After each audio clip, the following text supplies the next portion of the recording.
I'm Daniel Kutner. I'm the Associate Director of Evita. I'm Guy Simpson. I'm the Musical Supervisor of Evita. And I'm Zurnamer. I'm the Musical Director of Evita. We kick off the Asian tour. So how many other countries are there going to be? Well, we go to Hong Kong, and then we go to Taipei, and then we go to Tokyo. Yes. So Yes. how do you all make the choices about which cities to play in?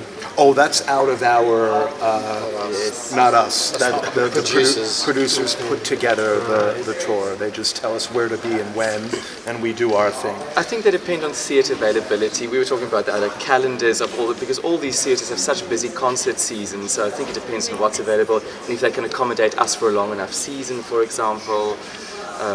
But it's nice to start in Singapore. Yes. It's an audience that we know very well. It's an audience that sees a lot of really sophisticated theatre, so it's a really easy way to start with the tour. It's incredible. Thank you very much. Indeed. Yes. It's beautiful here. Have you guys performed in Singapore before? Yes. Which productions have you come to? I've done Phantom of the Opera twice here. I did Sound of Music and Singing in the Rain here, also in this theatre, I and see. for the same producers. Wow. And my first time. Welcome. Thank you. Would you tell us about the music? I mean, there's an edition of You Must Love Me, right? Yes, that's right. Besides that, were there changes from the original? No, the score is the original. Apart from that, everything is as per the original.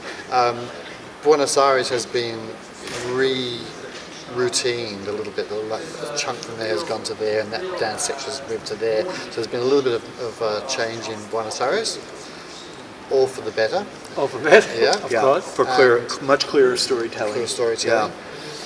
What else is different? I think what's really nice is that piece of scene change music that we got that is literally has been.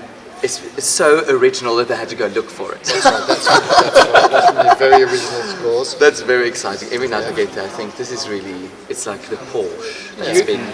What are the challenges of putting this piece together? I think the rhythms.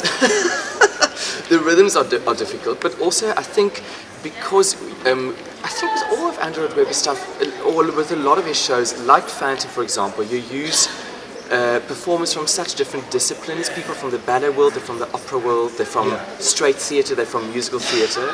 So those performers will find somewhere in the show that will be challenging for them, or a style that they haven't performed in before, or a style they haven't sung in before, or even a language that they haven't sung in before. You know, we sing here and there in Spanish and in Latin.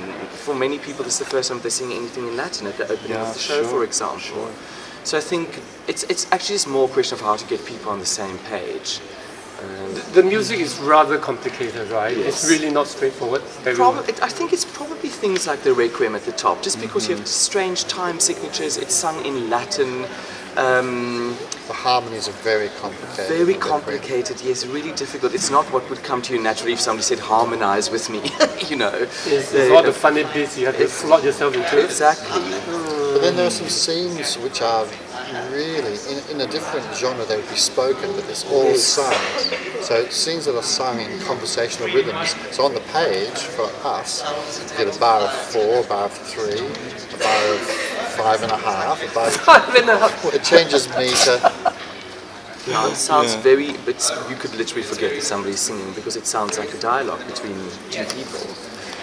Yeah, it's all written out, rhythms. But the point is that the orchestra has to play that with those Yes, people. So yeah. I suppose that is probably that last scene between Perron and Ava, Dice Are Rolling, is probably one of the hardest scenes. Very hard. And the family scene? Absolutely. Between Magali Because it and changes Ava? meter so much. Yes. Yeah. Yes. So musically, it's a challenging piece of thing to Very, do. very It's challenging. not straightforward. Then you get a straightforward kind of musical theatre ballad like High Flying Adore, Yeah. which is a piece of cake. Yeah.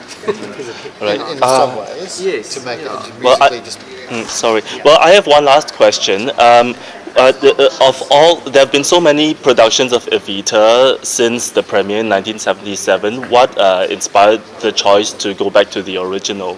Well, you know, that's really Andrew and Hal. They did a Broadway revival of it with and a West End revival that I believe Michael Grandage directed, and you know it was fine, but you know, if it ain't broke, don't fix it. Do you know? Yeah. And I think how in particular, but especially Andrew, they thought, yeah, I mean, now is as good a time as any to go. We got it right. If we got it right, why change it? These guys have such vitality in their later years. It's fantastic to do the original production. Okay. We're happy to be here. Thank you very much Thank you very much. for